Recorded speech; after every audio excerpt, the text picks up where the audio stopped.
가장 많은 분들이 궁금해하시는 PV5 카고와 스타리아 11인승 승합의 우선 보조금, 승차감입니다. 세금 부분을 비교하자면 완성도, 자동차 보험, 속도 제한, 검사 주기. 안녕하세요. 컴백스 RV 코리아입니다. 요즘 제가 가장 많이 듣는 질문이 전기차 캠핑카로서 PV5가 나을까요? 아니면 이번 달 말에 나올 스타리아 EV가 나을까요? 이런 질문들입니다. 오늘은 저희 유로벤 예비 고객님들 입장에서 스타리아 EV가 나을지 PV5가 나올지 제가 대신 비교 분석해 드리겠습니다. 먼저 가장 중요한 보조금에 대해 설명드리겠습니다. 기후에너지환경부에서 내놓은 2026년 전기자동차 보조사업 보조금 업무 처리 지침을 보시면 새롭게 신설된 내용이 있는데요. 핵심만 짚어 간단히 정리해 드리겠습니다. 전기차 보조금은 크게 세 가지로 분류됩니다. 전기 승용차, 전기 화물차, 전기 승합차, 이렇게 세 가지요.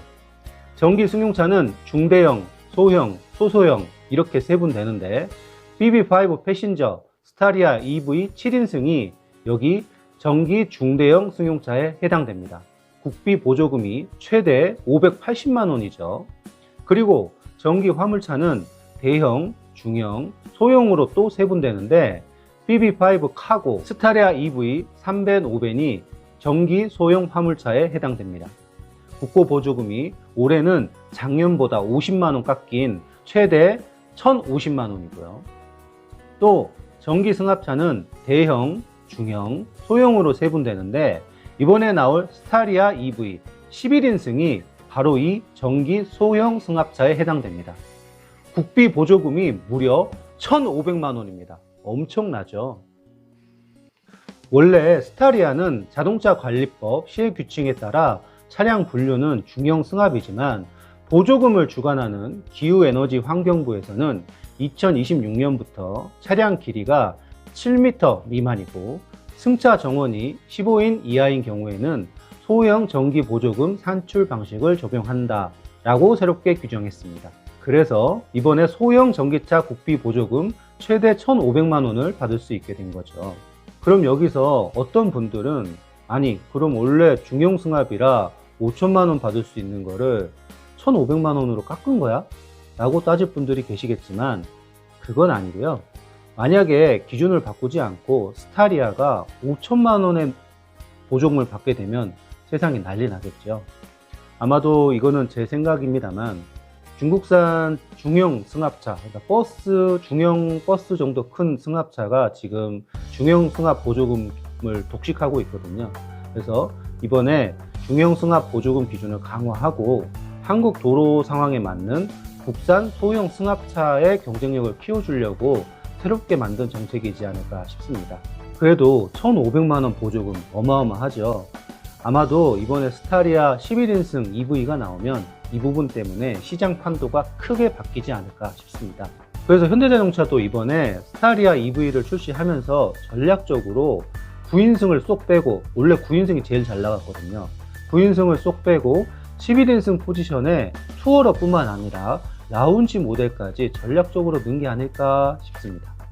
그럼 이제 국비는 얼마 받는지 알겠고 지자체 보조금은 얼마냐, 여기에 대해서 말씀드리면 관리 지침에 국비 보조금의 최소 30% 이상을 편성해야 한다 라고 나오기 때문에 1,500만 원의 30%인 최소 500만 원 이상은 받으실 수 있는 겁니다. 그리고 또 한 가지 많은 분들이 헷갈려 하실 부분을 짚어드리자면 대부분의 소비자들이 전기차 보조금은 차량 가격, 그러니까 옵션을 제외한 기본 가격입니다. 옵션 뺀 거예요. 이게 5,300만 원 미만일 때 100%로 다 받을 수 있고 5,300만 원 이상, 8,500만 원 미만일 때 50%, 8,500만 원 이상일 때는 한 푼도 못 받는 거는 상식적으로 다들 아실 거예요. 그런데 제가 자세하게 지침을 살펴보니까 5,300만 원, 8,500만 원이라는 기준은 전기 승용차에만 해당되는 거더라고요.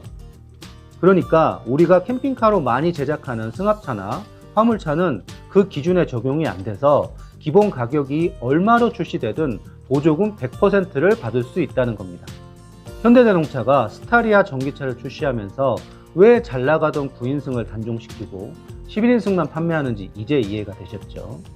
자, 그럼 우리에게 중요한 PV5와 스타리아 EV만 딱 비교 분석해 보겠습니다. 네, 제가 표로 한번 만들어 봤는데요. 분류 기준은 크게 전기 중대형 승용차, 전기 소형 화물차, 전기 소형 승합차, 요 크게 세 가지로 분류를 할 수가 있고요. 차량 기본 가액은 이제 옵션을 뺀 제조사 등록 기준의 기본 가액이라는 거 참고해 주시고, 국비 보조금은 최대치를 넣어놨고요. 지자체 보조금은 경기도 평균이라는 점 이건 감안해 주십시오. 자, 그럼 하나하나 볼까요? PV5 패신저는 플러스 모델이 5,077만 원이죠. 여기에 국비 보조금 최대 580만 원, 경기도 평균 지자체 보조금 300만 원을 하면 예상 구매가, 현재 구매하는 고객님들의 구매가는 4,197만 원, 한 4,200만 원 정도에 구매하십니다. 여기서 예상 구매가는 등록세금 감면이라든가 소상공인지원금 등 제외된 거니까 그거 한번 또 감안해 주세요. 이번에 나올 스타리아 EV 7인승 라운지가 중요합니다. 제 예상에 스타리아 EV 7인승 라운지는 기본 판매가가 6,500만 원 정도에 나올 것 같아요. 그러면 이건 승용차이기 때문에 아까 말씀드린 것처럼 5,300만 원, 8,500만 원 요 기준에 들어가기 때문에 보조금이 50%로 깎입니다. 그래서 스타리아 EV 7인승은 국비 보조금이 최대 290만 원으로 책정이 돼서 이 차량은 아마 캠핑카로 개조하기에는 많이들 선택 안 하실 것 같습니다. 이게 좀 리무진처럼 나와서 시트를 드러내는 경우에는 사실 좀 오버 스펙이기도 하고요. 차량 가격이 너무 높게 나와서 이걸로 굳이 캠핑카를 만드시는 분들은 별로 없겠죠. 그리고 이제 전기 소형 화물차를 보겠습니다. 그동안 이제 PV5 카고가 여기에 혜택을 굉장히 많이 받아서 많은 소비자분들이 선택을 하셨는데요. PV5 카고의 롱레인지 기본 가격은 4,470만 원입니다. 여기에 국비 보조금을 1,050만 원을 받았죠. 그리고 경기도 평균 한 350만 원의 지자체 보조금을 받으셨습니다. 그래서 최종 부가세 환급까지, 이제 사업자분들도 부가세 환급도 받으시죠. 그래서 최종 예상 구매가가 소비자분들이 2,600 정도에 구매를 하셨어요. 이거보다 더 싸게 구매하신 분들도 봤습니다. 그래서 PV5 카고가 굉장히 인기가 많았는데 이번에 스타리아도 카고가 있죠. 스타리아는 제가 봤을 때 한 5천만 원 정도의 3벤, 5벤이 나오지 않을까 싶습니다. 왜냐하면 배터리도 훨씬 크고 차량 자체 체급이 PV5보다 훨씬 크죠. 그래서 저는 한 5천만 원 정도의 카고가 나올 것 같고요. 여기에 동일하게 1,050만 원의 보조금, 지자체 보조금, 부가세 환급까지 포함하면 3,280만 원 정도 이렇게 받지 않을까 저는 예상을 해봅니다. 스타리아와 PV5의 가격 차이는 한 600만 원 정도 차이가 나네요. 그리고 전기 소형 승합차, 여기가 가장 중요하죠. 지금 스타리아 EV 11인승 투어러는 제 예상에 기본 가액이 한 6천만 원으로 출시되지 않을까 싶습니다. 그러면 국비 보조금 최대 1,500만 원, 지자체 보조금 경기도 평균 한 480만 원 정도 나올 거라 예상하고요. 그리고 부가세 환급까지 포함하면 스타리아 EV 11인승 투어러의 경우 3,475만 원에 구매 가능하지 않을까 예상을 해봅니다. 이렇게 되면 지금 현재 출시되고 있는 하이브리드가 3,999만 원이거든요. 이거보다 더 저렴하게 사실 수 있는 겁니다. 그리고 스타리아 EV 11인승 라운지는 투어러보다 비싼 한 300만 원 정도 올라간 금액에서 시작되지 않을까 싶습니다. 원래 투어러랑 라운지는 차량 금액이 옵션 포함하면 한 800만 원, 1000만 원 이렇게 차이 났는데요. 이제 보조금 기준으로 말씀을 드리다 보니까 이제 기본 가액으로 말씀을 드린 겁니다. 라운지는 6,300만 원 이상 이제 예상이 되고요. 보조금 1,500만 원, 지자체 보조금 480만 원 이렇게 하면 스타리아 라운지 11인승이 3,700, 그러니까 3,800에서 4,400이면 구매하지 않을까 저는 이렇게 예상합니다.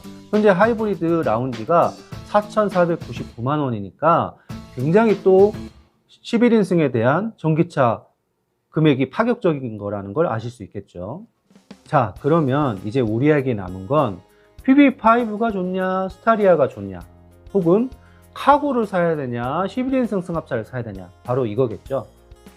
어차피 보조금 때문에 스타리아 EV를 7인승 승용으로 사시는 분들은 아마 거의 없을 테니까. 그리고 PB7이 나오기 전까지 PB5 패신저는 스타리아 11인승의 비교 대상이 아니니까 이 두 가지는 제외하고요. 첫 번째 비교, 같은 카고라면 PB5가 좋냐 스타리아 EV가 좋냐, 요겁니다. 결론부터 말씀드리자면 PB5가 예쁘고 상품성도 아주 뛰어난 차량인데 냉정하게 수치로 비교해보면 스타리아랑 체급 차이가 꽤 많이 납니다.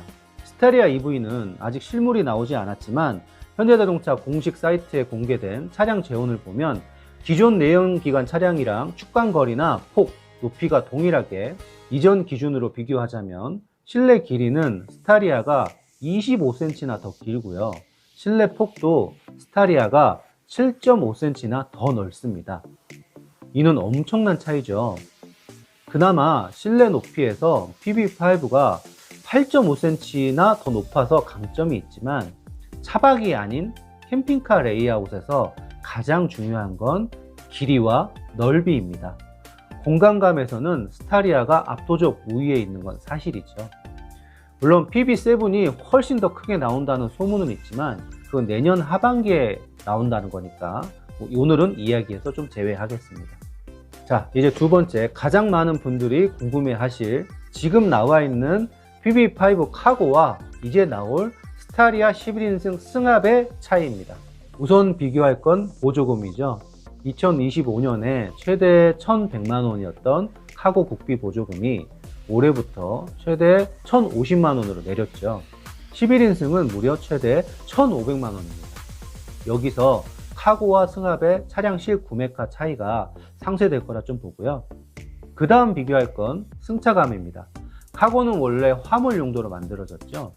그래서 후방 서스펜션이 적재문을 감안해 가지고 제작된 차량이라 짐을 싣고 다니지 않으면 통통 튑니다. 그래서 승차감이 매우 안 좋아요. 1톤 봉고 포터를 운전해 보신 분들은 아마 아실 겁니다. 반면에 승합차는 본래 승객 위주의 차량이라서 코일 스프링이 적용되어 있거든요. 그래서 승차감이 카고 대비 부드럽습니다. 그래서 데일리카로 사용하시거나 장거리 주행 시 피로도에서는 승합이 우위를 보이고 있습니다. 그 다음은 실내 완성도입니다. 카고는 뒷부분이 철판으로 노출되어 있다 보니까 별도로 마감을 해야 해서 원래 순정으로 만들어진 차량 내부와 완성도 면에서 차이가 많이 나죠. 저희 유럽에는 카고로 제작하더라도 순정 승합처럼 만들어 드리고 있지만 개조 비용은 카고보다 더 든다는 단점이 있습니다. 예시 사진을 보시면 이렇게 저희가 카고를 승용차처럼 꾸미기 위해서 순정 트림을 현대모비스에서 무려 11가지 모듈을 구매하게 되는데요. 여기서 추가되는 비용만 150만 원이 듭니다. 연간 납부하는 자동차세는 카고가 한 3만 원 정도, 승합이 한 7만 원 정도, 지역마다 좀 다릅니다. 그리고 부가세 환급은 사업자라면 둘 다 해당되기 때문에 세금 부분은 카고와 11인승 승합이 비슷하다, 이건 동점이다 라고 생각하시면 됩니다. 그리고 자동차 보험은 나이나 회사에 따라 많이 차이가 나지만 같은 등급에서 시작한다면 5벤 화물보다 11인승 승합이 아주 약간 저렴한 편입니다. 왜냐하면 화물은 이제 적재물 때문에 좀 위험성이 있다고 판단하는 것 같아요. 물론 우리가 나중에 캠핑카로 구조 변경하면 이제 5벤이냐 11인승이냐 이거보다는 올라간 차량 값어치에 따라 달라지기 때문에 이 자동차 보험도 5벤하고 11인승 승합하고 비슷하다, 이렇게 생각하시면 좋을 것 같아요.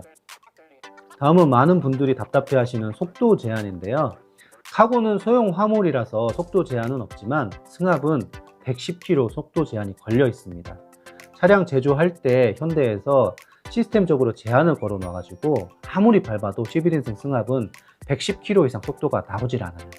그래서 요거는 카고가 좀 낫죠. 그리고 자동차 검사 주기를 비교해 보자면 카고는 신차 등록 후 최초 2년 후에 검사를 받고요. 그리고 검사 주기도 2년에 한 번씩 받습니다. 그런데 11인승 승합은 신차 등록 후 최초 2년 후에 검사를 받지만 이후 검사 주기는 1년에 한 번씩 받게 됩니다. 그래서 승합이 좀 더 귀찮죠. 그런데 여기서 처음 캠핑카를 구매하시는 분들이 의아해 하실 겁니다. 아니, 내가 11인승으로 차를 산 건 맞는데 유로벤으로 개조하면 5인승이잖아요? 5인승으로 구조 변경이 됐는데 왜 11인승의 법적 기준을 따라야 합니까? 근데 이게 법이 그렇습니다. 법을 보면, 자동차 관리법을 보면 튜닝 개조를 하더라도 원 차적을 따른다, 이렇게 되어 있어요. 마지막으로 캠핑카로 개조하기 위한 필수 요소입니다. 캠핑카 하면 필수적으로 있어야 하는 것들이 있죠. 침실 공간, 주방 시설, 화장실, 냉장고, TV, 기타 등등. 여기서 침실 공간을 제외한 다른 요소들은 우리가 타협할 수 있어요. 근데 절대 타협할 수 없는 부분이 바로 냉난방 기능입니다. 뭐 덥고 추운 데에서 잘 수는 없잖아요.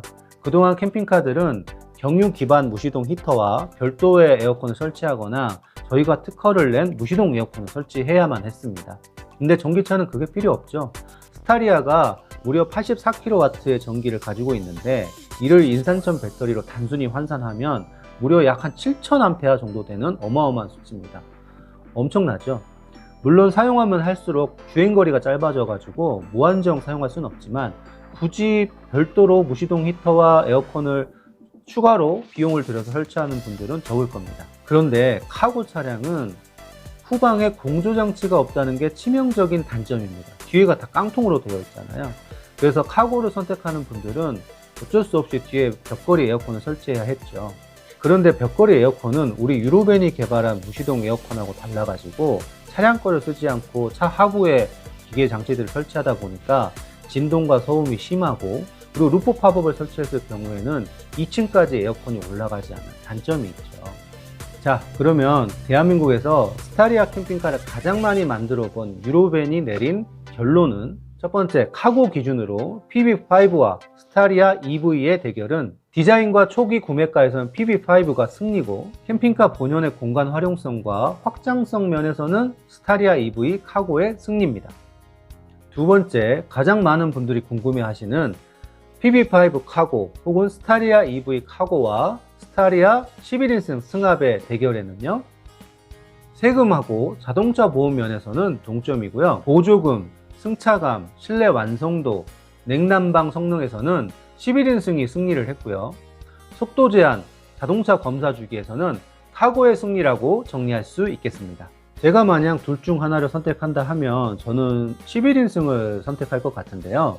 원래 디젤일 때는 카고가 좀 저렴했는데 전기차로 넘어오면서 이제 보조금이 카고보다 승합이 훨씬 많이 받게 됐지 않습니까? 그러다 보니까 차량 구매 가격은 비슷한데 개조 비용은 더 비싸고 승차감은 더 떨어지고 기능이 적은 카고를 선택할 이유가 없죠.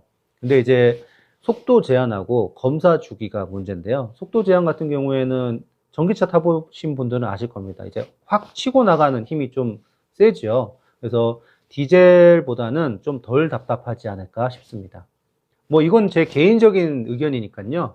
여러 요소들을 잘 비교하셔가지고 본인에게 맞는 차량을 선택해 주시면 좋을 것 같습니다. 저희 유로벤은 뭐 3벤, 5벤, 11인승, 7인승 다 개조 가능합니다. 그러니까 본인한테 맞는 걸 선택하셔가지고 저희에게 오시면 좋을 것 같습니다. 전기차는 그 자체가 거대한 배터리이기 때문에 무겁고 비싼 인산철 배터리나 무시동 히터, 에어컨의 비중을 줄이는 대신 차량 고유의 V2회가 순정 공조 시스템을 완벽하게 제어하고 활용하는 스마트 캠핑카를 목표로 하고 있습니다. PB5는 다른 업체들보다 늦었지만 저희 유로벤의 철학은 명확합니다. 남들보다 조금 늦더라도 제대로 된 연구 개발을 거쳐가지고 리스크 없이 오랫동안 사랑받을 수 있는 품질을 완성하자. 이게 저희의 철학이죠. 전기차라는 새로운 캔버스 위에 유로벤의 기술력이 결합되면 어떠한 작품이 나올지 설레는 마음으로 기다려주시면 감사하겠습니다. 오늘 분석이 여러분의 선택에 도움이 되셨길 바랍니다. 감사합니다.